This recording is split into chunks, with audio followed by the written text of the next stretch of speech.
bom dia. Bom dia a todos que estão entrando. Bom dia, confrade Alencar. Bom dia a todos os demais. Estamos aguardando o confrade Fernando Belfort para mais um café da manhã com a Academia Brasileira de Direito do Trabalho, que hoje vai conversar sobre as pandemias que assolam a humanidade. Estamos aguardando aí o acesso. Bom dia, Lauro, sempre conosco. Estamos aguardando aí o acesso. Bom dia, Luiz. Tudo bem? Luiz Fernando. O Nando, Lauro, os que eu estou enxergando aqui. Estamos aguardando o confrade Fernando Belfort. Eu aqui em Porto Alegre, ele lá em São Luís do Maranhão, mas próximos estaremos aqui estaremos juntos nessa próxima hora aqui no café da manhã da Academia Brasileira de Direito do Trabalho, já tradicional, já há 4 meses que nós... Obrigado, saúde e paz, confrade Alencar, Fábio Pacheco entrando também. Então, nosso já tradicional café da manhã da Academia Brasileira de Direito do Trabalho, que por uma excelente ideia da nossa comandante, da nossa diretora de eventos, Tereza Narras, e também da confreira Ione Frediani, sob a batuta, obviamente, do nosso presidente Alexandre Agra Belmonte, já faz, nesse tempo de pandemia, e já tem feito sucesso. Há quase 4 meses, né, nós temos o café da manhã da Academia Brasileira de Direito do Trabalho, onde debatemos todos os temas, obviamente o foco no direito do trabalho, mas também outros temas paralelos, e hoje nós vamos discutir sobre não só o coronavírus, mas também as pandemias que assolam a humanidade, aguardando aí o confrade Fernando Belfort ingressar no Instagram da academia. Luiz Felipe Duarte, bom dia. Lauro novamente, bom dia. Estamos com um número grande. Te esperando para um café, Fábio, em Porto Alegre. Exatamente. Estamos com um bom número já aqui no Instagram da Academia Brasileira de Direito do Trabalho, a BDT Brasil, e só aguardando, então, o ingresso do professor Fernando José Cunha Belfort, que, repito, hoje falará sobre as pandemias que assolam a humanidade.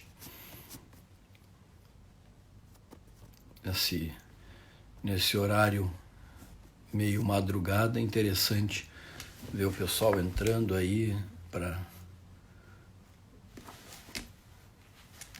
estar com a gente nesses eventos, nos nossos cafés da manhã.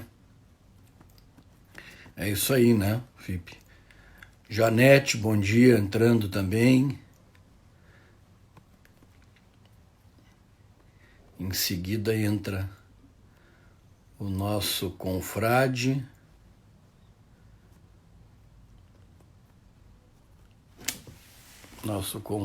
Belfort, vamos ver. Paternidade e audiências telepresenciais. Tem vivido boa experiência. Boa, Fábio. Vou passar para quem manda. Vou passar para para a Tereza, para a Ione, que comandam o nosso café da manhã. E certamente gostarão da ideia, né? Imagino as experiências de...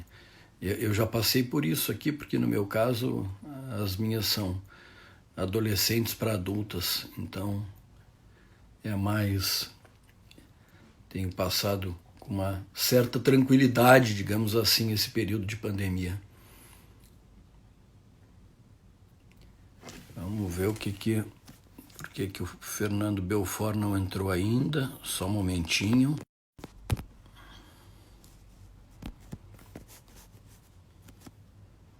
Aguardando o Belfort.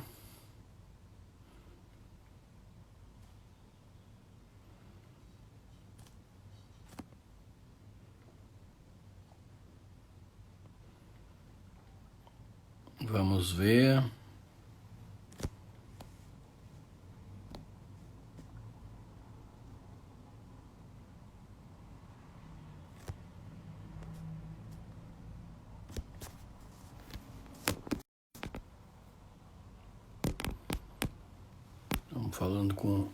Estamos falando com o confrade Belfort no WhatsApp.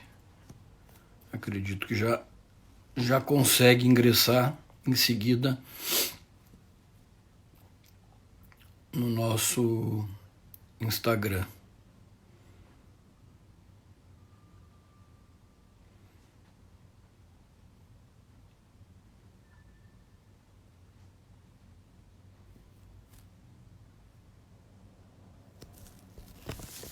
Vamos ver.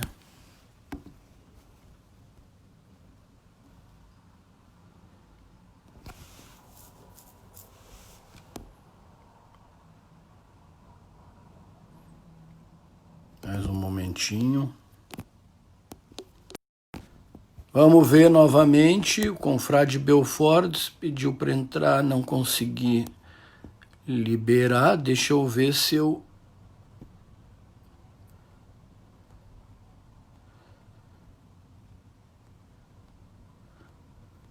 Não estou vendo aqui o pedido para entrar do confrade Belfort.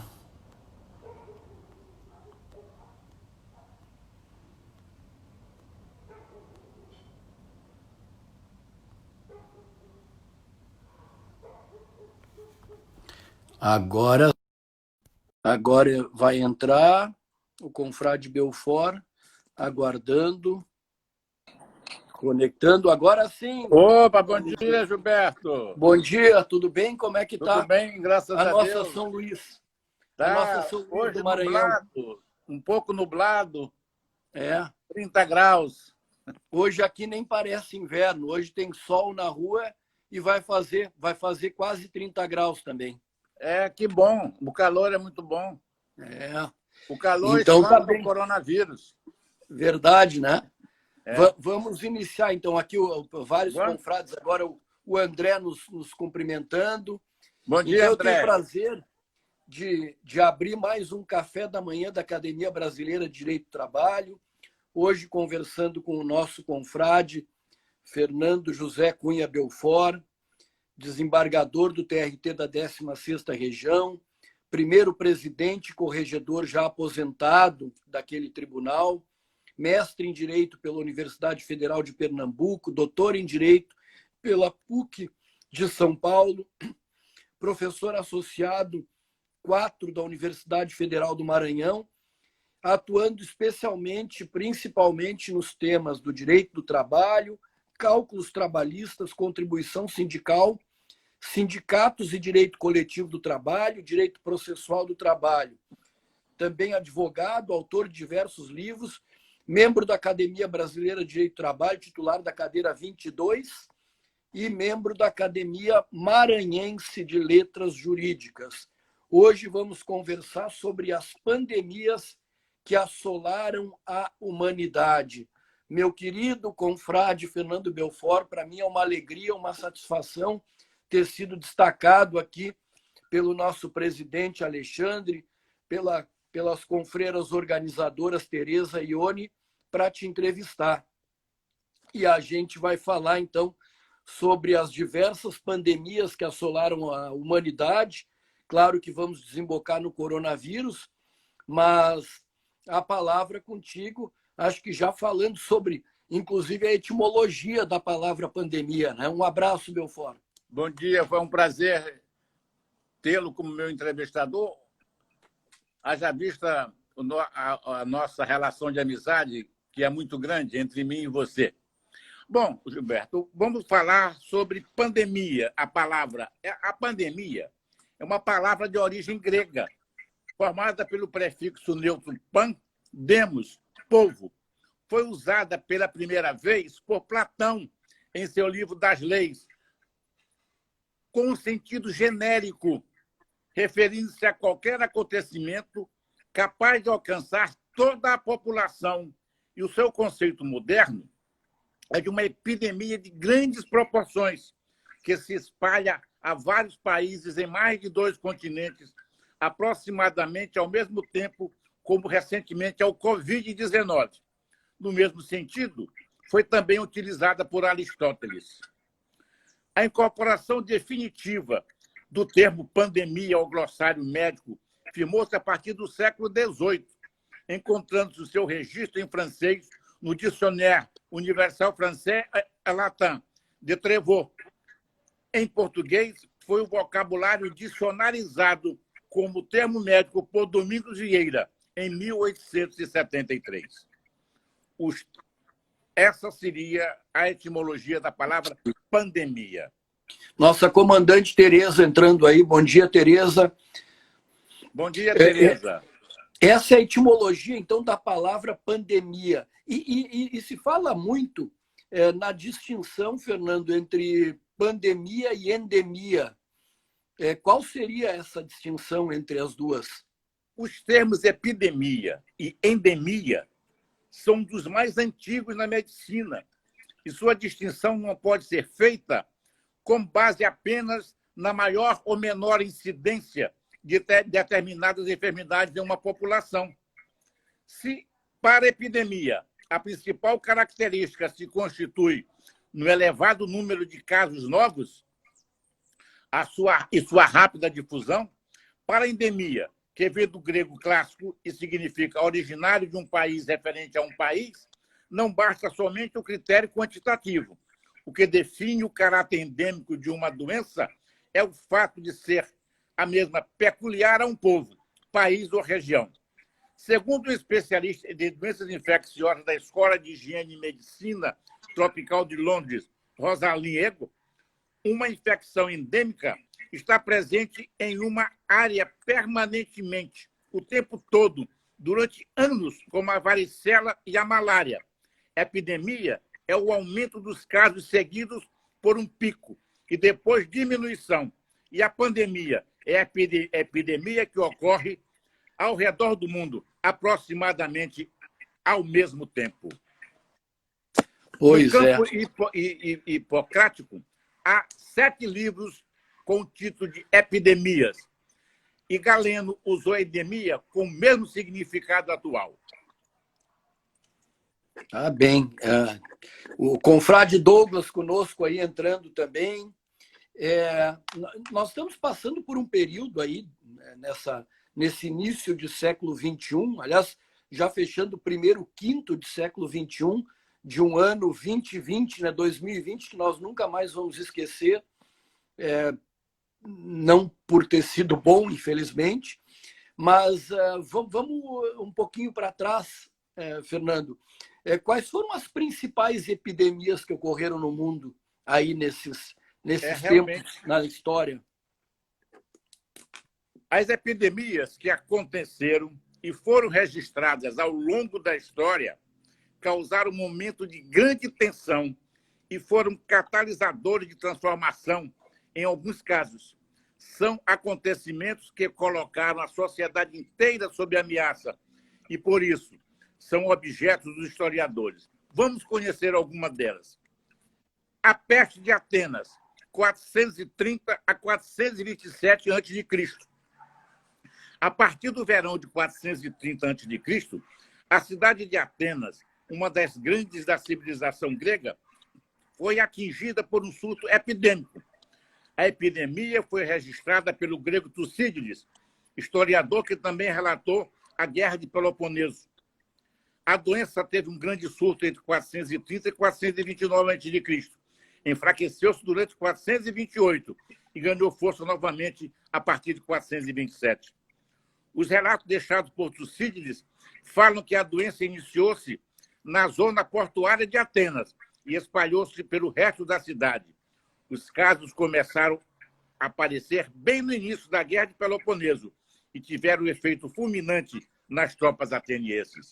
O autor J.N. Reis fala que uma tropa de hoplitas, depois eu explico o que significa essa palavra hoplitas, formada por 4.000 homens, presenciou a morte de 1.050 deles. A palavra hoplitas é do latim hoplites. Era, na época da clássica Grécia, um cidadão soldado de infantaria pesada. Seu nome provém de grandes escudos levados para batalhas, o ópion. Dado o contexto em que essa doença se iniciou em Atenas, os estudiosos do assunto chegaram à teoria de que a grande circulação de pessoas, por causa da guerra, facilitou a disseminação da enfermidade. É o problema sempre da aglomeração. Você vê que desde aquela época já existia isso. Os sintomas foram descritos mais de 2.000 anos.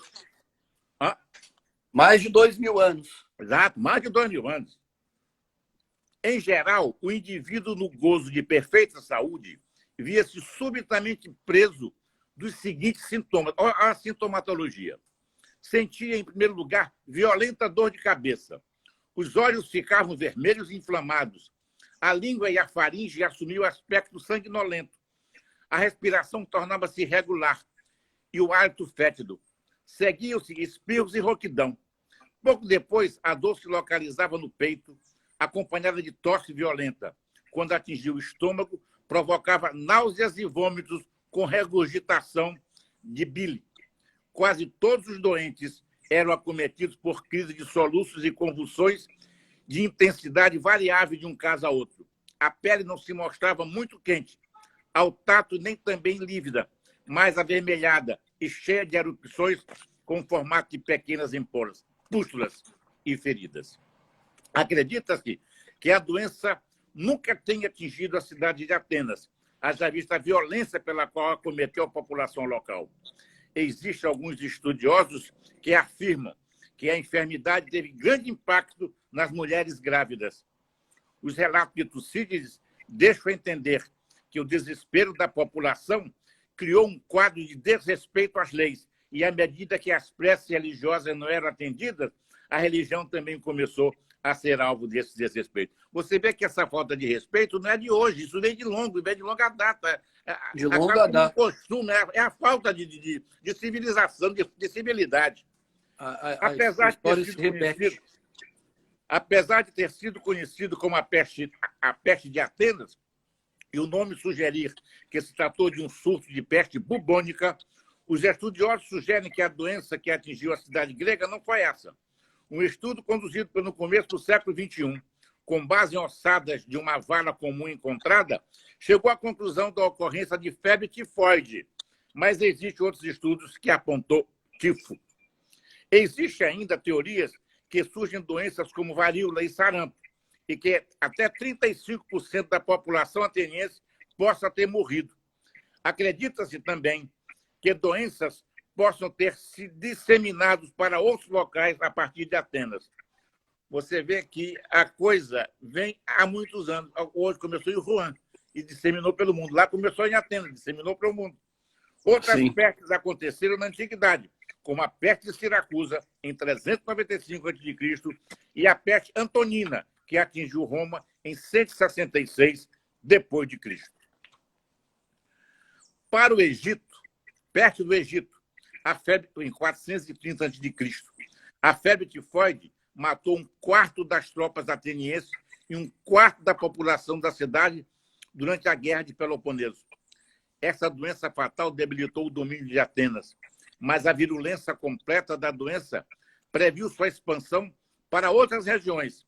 A doença exterminou seus hospedeiros, a uma taxa mais rápida que a velocidade de transmissão. A causa exata da peste era por muitos anos desconhecida.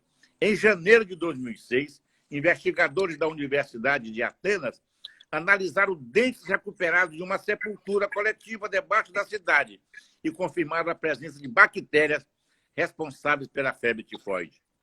Peste antonina, 165 a 180, possivelmente causada pela varíola, trazida próximo ao leste. Matou 15 anos. um quarto dos infectados, 5 milhões no total. Peste de Cipriano, 250 a 271. Veja bem, 21 anos. 21 anos. 21 anos. Possivelmente causada por varíola ou sarampo. Iniciou-se nas províncias orientais e espalhou-se pelo Império Romano inteiro. Segundo relatado em seu auge, chegou a 5 mil pessoas por dia. Você veja, um mundo menor, 5 mil por dia. Hoje nós temos 25 mil, 30 mil, 40 mil, dependendo do número de pessoas que normalmente acontece no mundo inteiro.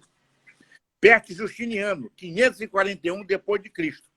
A primeira contaminação registrada de peste bubônica começou no Egito, chegou a Constantinopla na primavera seguinte, enquanto matava, de acordo com a cronista bizantino Procópio de Cesareia, 10 mil pessoas por dia, atingindo 40% dos habitantes da cidade.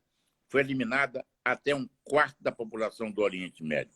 Agora, essas seriam as epidemias anteriores, as primeiras do mundo. Nós temos aí as do tempo mais moderno, digamos assim, e dentre elas destacaríamos quais as maiores, assim, a partir de quando, Fernando? Nós temos agora as 5 maiores pandemias da história. A pandemia do novo coronavírus está causando medo em todo o mundo. E não é para menos. O vírus causador do Covid está infectando milhões de pessoas em centenas de países com milhares de casos mortais. Surtos de doença repetem-se pelos séculos, com algumas semelhanças, tanto na formação quanto na forma de propagação, quanto de contenção dessas doenças. De acordo com a OMS, a Organização Mundial de Saúde, pandemia é um termo usado para uma determinada doença, que rapidamente, eu já expliquei, mas estou voltando, que justamente já estou falando sobre pandemia, se espalhou por diversas partes de diversas regiões, continental ou mundial, através de uma contaminação sustentada. Nesse quesito, a gravidade da doença não é determinante, e sim o seu poder de contágio e sua proliferação geográfica. Quer dizer, o contágio, esse é o grande problema, é o contágio. É o contágio. Pandemia não é uma palavra para ser usada à toa ou sem cuidado.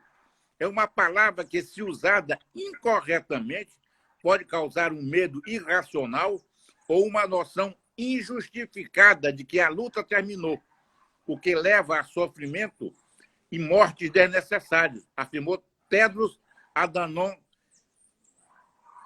Ghebreyesus, que é o atual diretor-geral da OMS, durante a proliferação da Covid em março de 2020. Agora, vamos ver por si quais foram as pandemias. Primeiro, a peste negra. As 5 maiores. As 5 maiores. A primeira foi a peste negra, do século XIV. Foi a mais devastadora pandemia de que se teve notícia na história. Cerca de 1/3 da população europeia morreu. 1/3 da população europeia. Daniel Neves Silva, professor de História, em artigo publicado no site HTTPS, Brasil Escola e tal, encontrado em 17/4, aponta que a peste negra é como ficou conhecida a peste bubônica, doença causada pela bactéria Yersinia pestis, que atingiu o continente europeu em meados do século XIV. Os historiadores acreditam que a doença surgiu em algum lugar da Ásia Central e foi levada por genoveses para o continente europeu. O resultado foi catastrófico, pois a doença atingiu praticamente todo o continente e resultou na morte de milhões de pessoas. As estimativas mais tradicionais falam em cerca de 1/3 da população europeia, por causa da crise da peste negra. mas algumas estatísticas sugerem que a quantidade de mortos possa ter ultrapassado a metade da população europeia. A peste bubônica é uma doença causada pelo Yersinia pestis, uma bactéria que é encontrada em pulgas que ficam em ratos contaminados. Quando as pulgas contaminadas têm contato com seres humanos, a transmissão da doença acontece. A partir daí, a peste pode ser transmitida de humano para humano, pela secreção do corpo ou pela via respiratória. Os historiadores acreditam que a peste negra surgiu na Ásia Central. Existem inúmeras teorias sobre o lugar específico onde a doença surgiu, mas a mais aceita sugere que o lugar de origem é a China, a velha China de novo. A velha China. E que durante muito tempo a peste tem atuado exclusivamente na Ásia Central. A partir do século XIV, ela se espalhou por terra e por mar e pelo Oriente. Regiões como a Mongólia, parte da China, Síria, Mesopotâmia, Egito, teriam sido atingidas no começo do século XIV, causando a morte de cerca de 24 milhões de pessoas nesses locais. A doença teve com os europeus por meio de um conflito que aconteceu em Cafa, colônia genovesa localizada na Crimeia, região atualmente disputada por Ucrânia e Rússia. Em 1343, Cafa foi sitiada por tropas tártaras, Khanato de Horda Dourada. O conflito seguiu com interrupção até que, em 1346, as tropas tártaras foram dizimadas por um surto de peste negra. Você vê o seguinte, aconteceu isso, como aconteceu também na Guerra Mundial, quando o general Frio começou a matar os soldados, né? Os tártaros decidiram utilizar a doença como arma e lançaram cadáveres contaminados para dentro da cidade. O resultado foi imediato e a cidade de Cafa também começou a sucumbir perante o surto de peste. Fugindo da doença, genoveses começaram a abandonar Cafa, retornando para a Península Itálica. Você vê o seguinte, a relação que existe hoje na Itália, os chineses que foram para a Itália, né, voltando das festividades chinesas, e foram para a Itália. Então, voltaram para a Península Itálica. Nesse retorno, os genoveses levaram a enfermidade, igual como aconteceu hoje com o coronavírus, que os chineses levaram a doença para a Itália. Da mesma forma. Da mesma forma. Da mesma forma. Como Constantinopla, Gênova e Marsella, o que resultou na disseminação por todo o continente europeu. Você vê a relação que existe entre uma que aconteceu em 1300 e pouco e a atual. A partir dos portos no litoral mediterrâneo, a peste negra difundiu-se pela Europa. Em 1347, a doença chegou à Sicília, ilha do sul da Península Itálica. Em 1348, chegou a Marsella, sul da França. Em 1349, alcançou Gênova e o norte da Itália. A partir daí, espalhou-se por toda a Europa. A difusão dessa doença levou morte por todo o continente europeu, uma vez que ninguém sabia o que causava. Isso, naturalmente, fez surgir todo tipo de especulação a respeito das causas da peste. Alguns falavam que era um castigo divino, por exemplo. Outros acusavam os judeus de serem os responsáveis. Logo, os europeus identificaram que a doença era altamente contagiosa.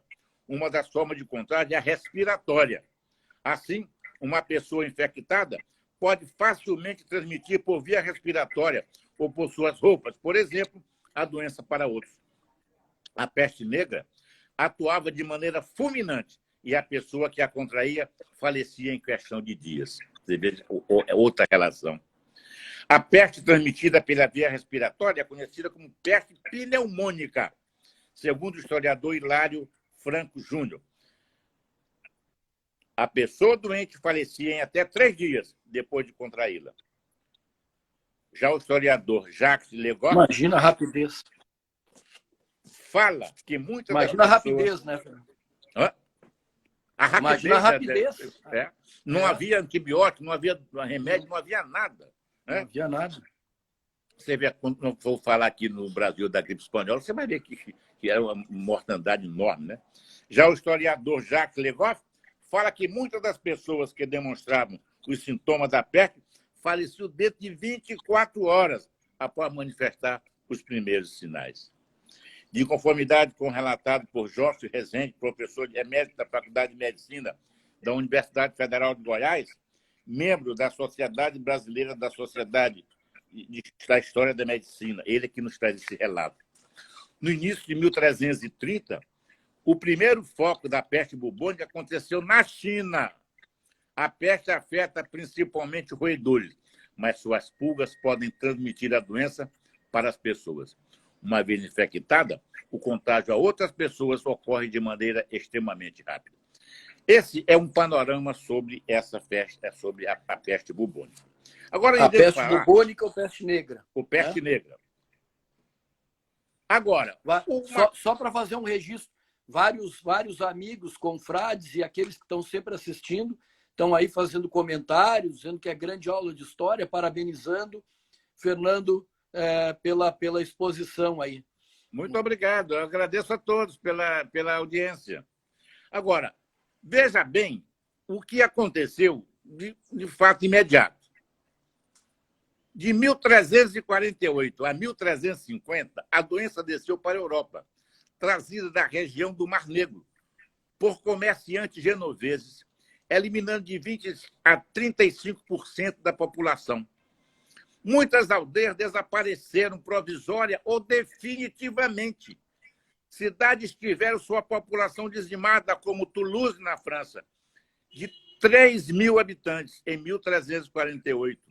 Contava com apenas 24.000 em 1385. Florença, de 110.000 antes da peste, ficou reduzida a 50.000, quer dizer, 50%. A peste atingiu indiscriminadamente campo e cidade, pobres e ricos, como hoje acontece, homens e mulheres, adultos e crianças, sendo explicada pelos cronistas medievais como sendo castigo de Deus. Eram tantos os mortos que era necessária a abertura de varas comuns. Aconteceu hoje também, você vê, foi em Manaus, em São Paulo também aconteceu isso. Como mostrada, essa epidemia inspirou o livro Decameron, de Giovanni de Boccaccio, que eu aconselho que eu indico que leiam o Decameron para ver a miséria que aconteceu naquela época. Agora, uma das maiores dificuldades era dar sepultura aos mortos. Para dar sepultura, a grande quantidade de corpos já não era suficiente à terra sagrada junto às igrejas. Por isso, passaram a se edificar igrejas nos cemitérios. Não sei se você se lembra, não sei se aqui no Maranhão tem muito isso. Pessoas gradas que davam dinheiro ficavam enterradas. Eu conheço várias pessoas que são enterradas em igrejas aqui. Inclusive, saindo um pouco só para dizer, o Lázaro, que foi um dos homens que ele foi quando ele denunciou Tiradentes. Lázaro, ele está enterrado aqui no Maranhão. Essa desgraça veio para o Maranhão. Vê que perto veio para o Maranhão. Lázaro, para dar sepultura. Então, durante a epidemia, o povo desesperado procurava uma explicação para a calamidade. Para alguns, tratava de castigo divino, punição dos pecados, aproximação do Apocalipse. Para outros, os culpados seriam os judeus. Os caras foram perseguidos e trucidados. Só receber, coitado dos judeus, vem apanhando há muitos anos. Somente em Borgonha, na França, foram mortos cerca de 50.000 deles. Quer dizer, Hitler matou uma porção. Eles já vinham morrendo desde essa época. Atribuía-se também a disseminação da peste a pessoas que estariam contaminadas. As portas, bancos, paredes, unguento pestífero. Muitos suspeitos foram queimados vivos ou enforcados. Em Königsberg, na Alemanha, uma criada que havia transmitido a peste a seus patrões foi enforcada depois de morta e a seguir queimada. Você vê quanto de raiva tinha. Na Itália, o conde que governava a Calábria decretou que todo pestoso fosse conduzido ao campo para ali morrer ou sarar, e ainda confiscou os bens do que havia adquirido a peste. No meio de tanto desespero e irracionalidade, houve alguns episódios edificantes. Muitos médicos se dispuseram a atender os pestosos com risco da própria vida. Adotavam para isso roupas e máscaras especiais. Alguns dentre eles evitavam aproximar-se dos enfermos. Prescreviam a distância e lancetavam os bubões com faca de até 1,80 m de comprimento. Frades, capuchinhos e jesuítas cuidaram dos pestosos em Marsella, correndo todos os riscos. Foi fundada a Confraria dos Loucos, que invocava a proteção de São Sebastião para combater o medo da morte. São Roque foi escolhido o padroeiro dos pestosos. Tratava-se de um jovem que havia adquirido a peste em Roma e havia sido retirado para um bosque para morrer. Foi alimentado por um cão. Ele levava pedaços de pão e conseguiu recuperar-se. As consequências sociais, demográficas, econômicas, culturais e religiosas dessa grande calamidade que abateu os povos da Ásia e da Europa foram imensas. As cidades e os campos ficaram despovoados. Famílias inteiras se extinguiram. Casas e propriedades rurais ficaram vazias e abandonadas sem herdeiros legais. A produção agrícola e industrial reduziu-se enormemente. Houve escassez de alimentos e de bens de consumo. A nobreza se empobreceu. Reduziram-se os efetivos militares e houve a ascensão da burguesia, que explorava o comércio. O poder da igreja se enfraqueceu com a redução numérica dos clérigos e houve sensíveis mudanças nos costumes e no comportamento das pessoas. A peste negra foi a maior, mas não a última das epidemias. A doença perseverou sob forma endêmica por muitos anos e outras epidemias menores localizadas foram registradas nos séculos seguintes. Citam-se consultos mais importantes a peste de Milão, século XVI, 190 mil mortes. A peste de Nápoles, 1656. A peste de Londres, 1655, 70 mil mortes. E de Viena, 1713, e a de Marsella, 1720. Entre 1894 e 1912, houve uma pandemia que teve isso na Índia. 11 milhões de mortos, estendendo-se à China. 11 milhões. 11 milhões. O nosso confrade Vitor Salino nos cumprimentando aí. Bom dia, Vitor. Como vai? De onde se trasladou para a costa do Pacífico e nos Estados Unidos. No Brasil, a peste entrou pelo Porto de Santos, em 1899, sempre São Paulo, e propagou-se a outras cidades litorâneas. A partir de 1906, foi banida dos centros urbanos, persistindo pequenos focos endêmicos residuais na zona rural. Agora vamos ver a varíola, que foi outra. Podemos, em breve resumo, dizermos que a varíola acompanhou o homem por muitos séculos, causando mortes e lesões graves e irreversíveis. Usada como arma biológica em situação de guerra, volta a ser tema de discussão no mundo exatamente por essa possibilidade, apesar de ter sido erradicada das Américas em 1971 e do mundo em 1977. Os dados acumulados durante a campanha de erradicação mostram que a infecção se disseminava com relativa lentidão, através de contato muito próximo do receptor com o paciente. Infecções subclínicas em não vacinados eram raras e vacinação de bloqueio em torno de novos casos, desde que esses fossem identificados e confirmados com rapidez, eram capazes de impedir a disseminação da infecção. As transmissões indiretas através de aerosóis eram menos comuns. Vacinados mesmo em uma única vez, raramente apresentavam doença grave no caso de reinfecção. A esse negócio da reinfecção, nós temos alguma teoria sobre isso. Quer dizer, a varíola já falava nessa época de reinfecção. A possibilidade de uso do vírus da varíola como uma biológica, como arma biológica, deve ser considerada como real. Estão utilizando hoje o coronavírus inativo, né, para fazer a vacina em Oxford e a chinesa também. Apesar de, com base nos conhecimentos atuais, serem necessárias suspensões virais de alta potência, lançada muito próxima das pessoas a serem atingidas em grande número. O Dr. Drauzio Varela, em artigo publicado no site da UOL, capturado em 18 de 4 de 2020, nos diz que o vírus da varíola conviveu com a humanidade por milênios.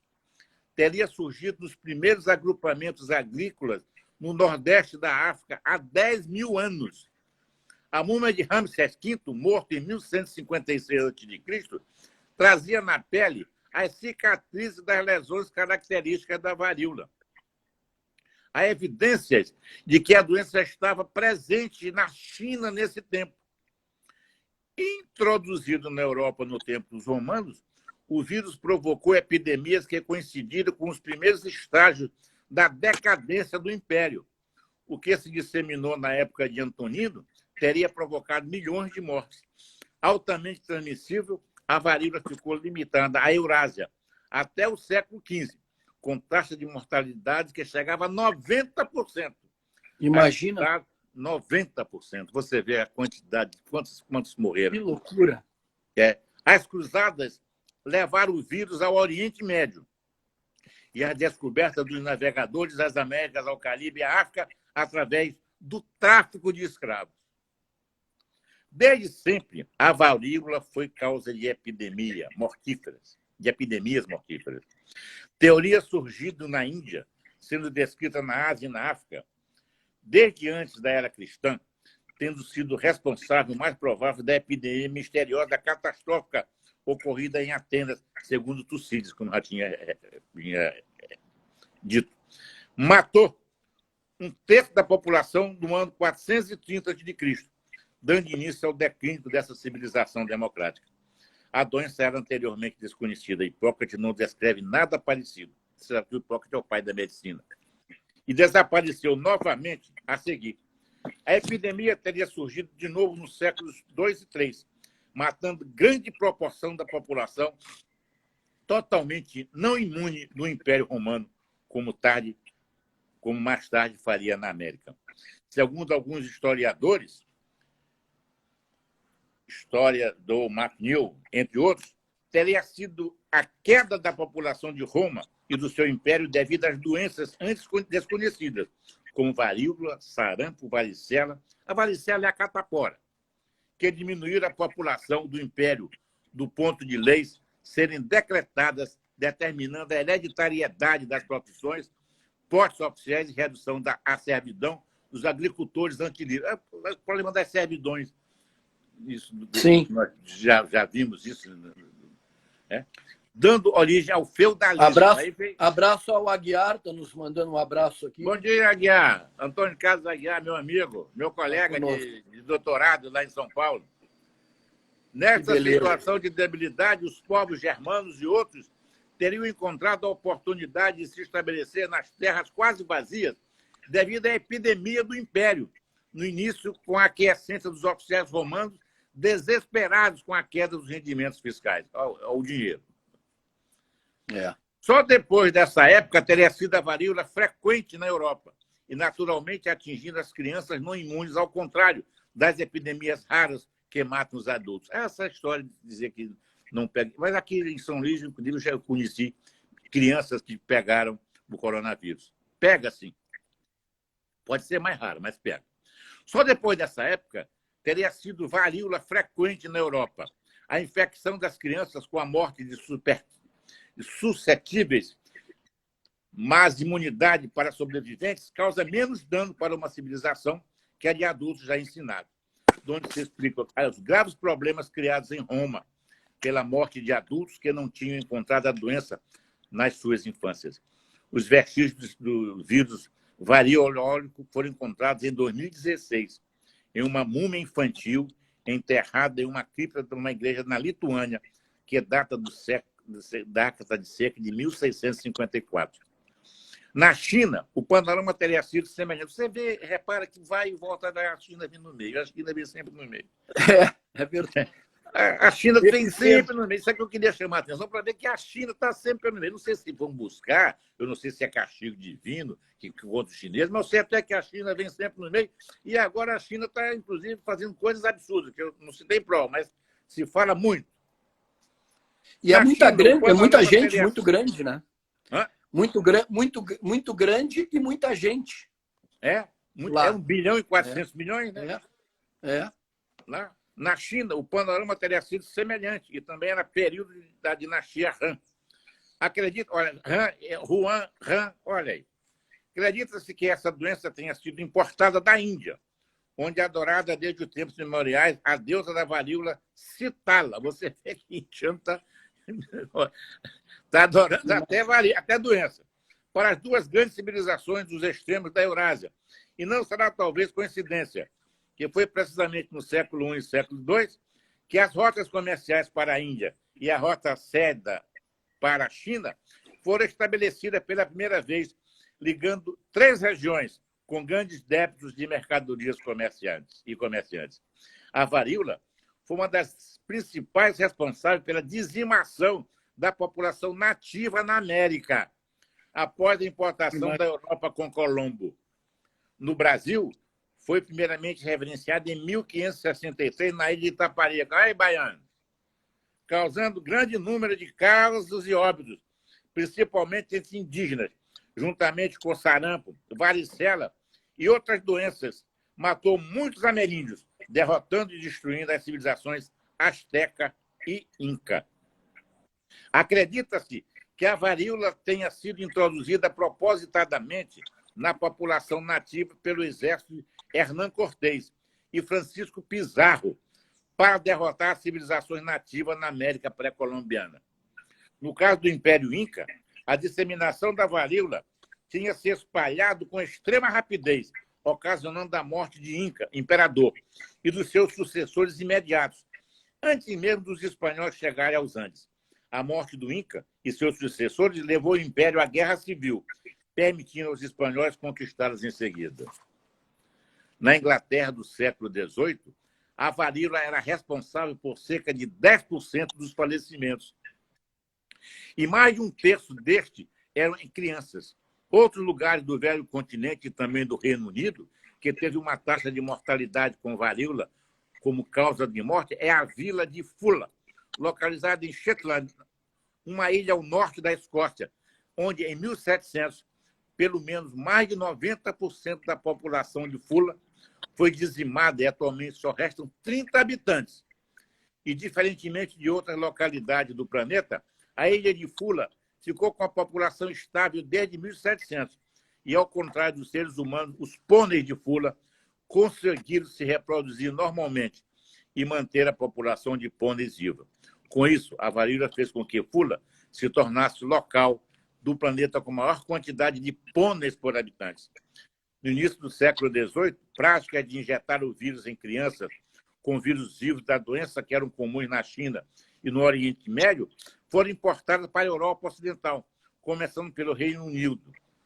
Julga-se que Mary Montaigne, que trouxe a nova técnica praticada no Império Otomano para o seu país, para convencer os seus concidadãos, a própria família real inglesa foi inoculada publicamente.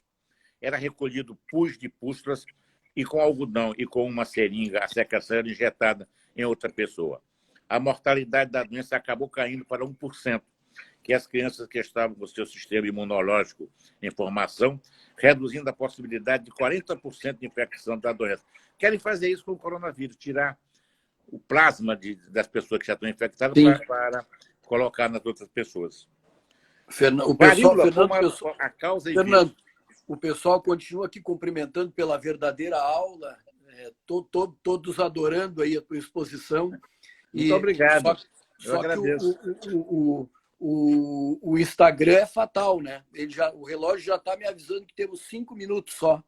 Só mais 5 minutos? Mais 5. Talvez um foco aí no coronavírus. Mas não seriam 50 minutos que eu diria? Sim, já temos 45 minutos. Ah, temos 40. Aqui está 45 já. Bom, então, mas vamos lá. Deixa eu passar aqui, então. O senhor já falei sobre a varíola, vamos falar, então, sobre outras coisas. A cólera. E um tempinho até no final para te falar sobre o coronavírus também, né? Sim, a cólera. O vírus cólera é a grande causa da cólera, uma infecção ancestral, epidêmica e pandêmica, que é um dos principais problemas da saúde pública no mundo, a cólera.